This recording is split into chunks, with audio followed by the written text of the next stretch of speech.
ஆமாம், நெத்தியில் வந்து சுத்தியில் வச்சு நெத்தியில் ஓங்கி அடிக்கிறாங்க, இல்லாட்டி ராடை வச்சு தொண்டையில் கருணை கொடூரமான தான் இருக்குது படம் முழுக்க. பார்த்தா ரத்தமும் இதுமாக இருக்குது. ரெண்டாவது படத்தில் நிறைய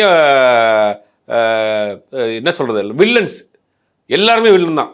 சத்யராஜே ஒரு ஒரு ஒரு ஒரு டைப்பில் நீங்கள் பார்க்க போகிறப்ப ஒரு தப்பான வழியில் போய் அவர் வில்லனா ஒரு விஷயத்துக்காக பண்ணுறாரு, அது வில்லனா மாறி தெரியும். ரஜினிகாந்த் அவர்களை பார்க்குறப்ப அவர் என்ன கேரக்டர்னு கரெக்டாக ரிவீல் பண்ணாமல் இருக்கிறாங்க.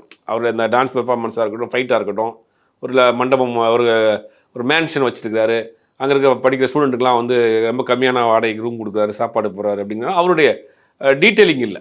அவர் யார், அவருக்கு ஒரு பேர் இருக்கிற மாதிரி காட்டுறாங்க, அது ஒரே ஒரு ஃபோட்டோ மட்டும் காட்டுறாங்க, அதை பற்றின டீட்டெயில் தான் பெருசாக இல்லை. அதெல்லாம் வின்டேஜ் ரஜினிகாந்த், வின்டேஜ் ஒரு ஹீரோயின்றதெல்லாம் போட்டிருந்தால் படம் அல்டிமேட்டாக இருக்கும்.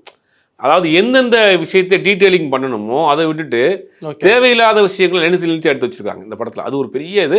ரெண்டாவது யார் என்ன கேரக்டருங்கிறத நீங்கள் முதல்ல ரிவீல் பண்ணலே இல்லை படத்தில்.